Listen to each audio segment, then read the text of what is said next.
Maybe you guys can keep me company while I walk home, 2:30 in the morning. Okay, cool, thanks.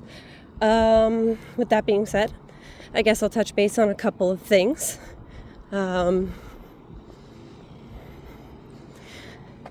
my mom originally left my stepdad, it wasn't brought on because of me. I didn't coach it.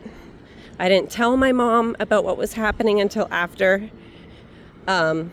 She came to me one day, and this happened multiple times in the past, and however, we somehow always ended up going back home, or back with him, but she came up to me and my brother and said, pack your stuff, we're leaving. We're going back home, which was my hometown.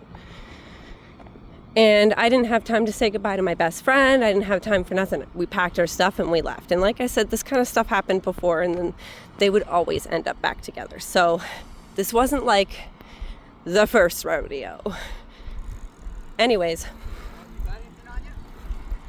No, honey. I guess so, eh?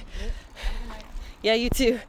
Oh my God. I'm so glad you guys are here. So yeah. Wow.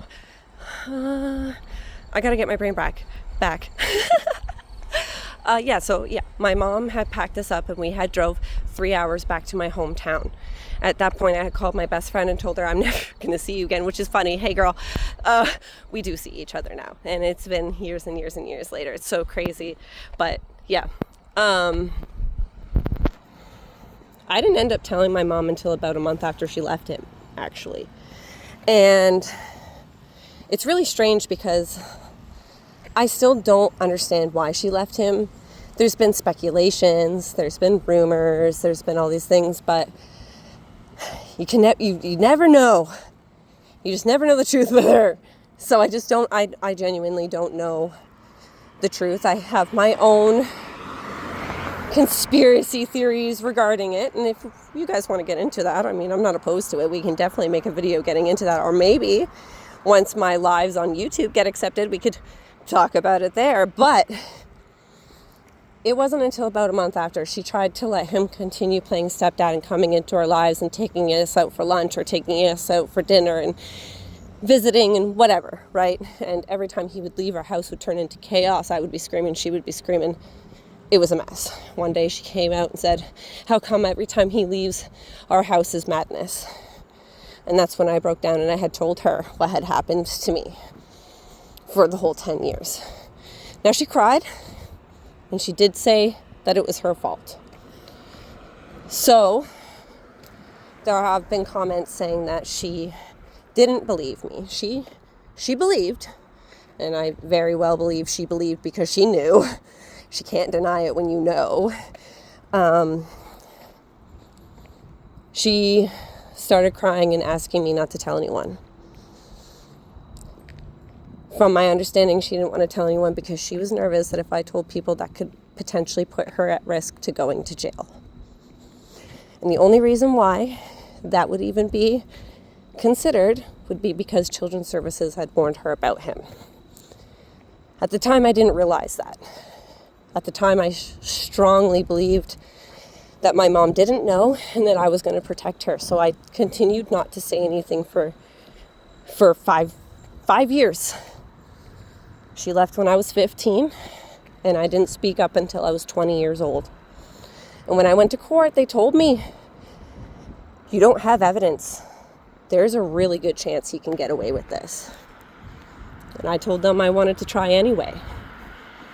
I was very lucky in the sense that he had to plead guilty and that he had to take a plea deal. They were trying to take it further, where he would say that he was innocent.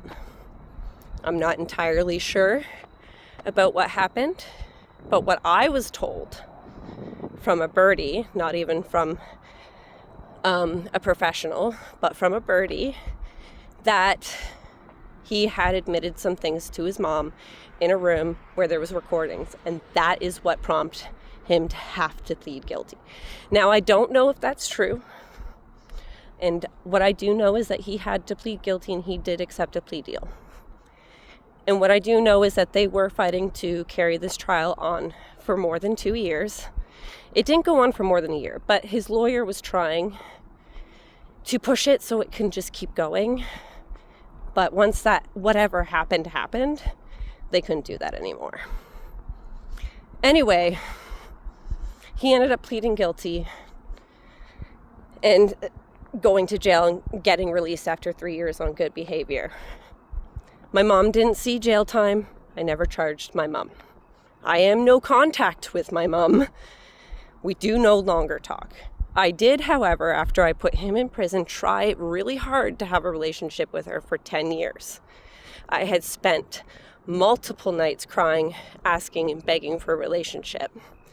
I found that she avoided me. She will say she didn't, but I found she avoided me at all costs unless it was a holiday or, something where she had to involve me. I'd ask her, why don't you invite me to coffee or come over to hang out with me and my kids, pick us up, invite us over. But she was always too busy with this or too busy with that. But I always seen her putting in the effort for other family members. So I knew that it wasn't that she was too busy. And if she wanted to, she would. She didn't want to. One time, we had gotten in a disagreement when it came to parenting my oldest kid. And she tried to take her without my permission. I was telling her, no, you cannot take her. And she was screaming at my daughter to get in her truck. When I went to go collect my daughter and bring her inside of the house because she was not going, my mom grabbed me and shook me in front of my kids. When I asked her to take accountability, she told me and everybody she did not do that.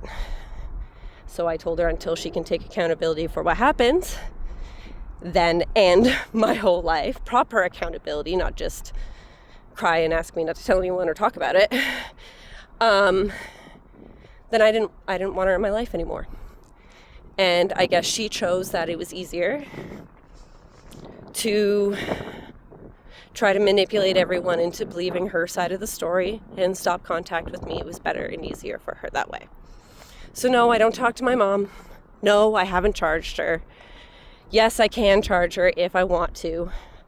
I have talked to investigation teams. I would have to travel to make that happen. I don't know if I'm quite ready for that.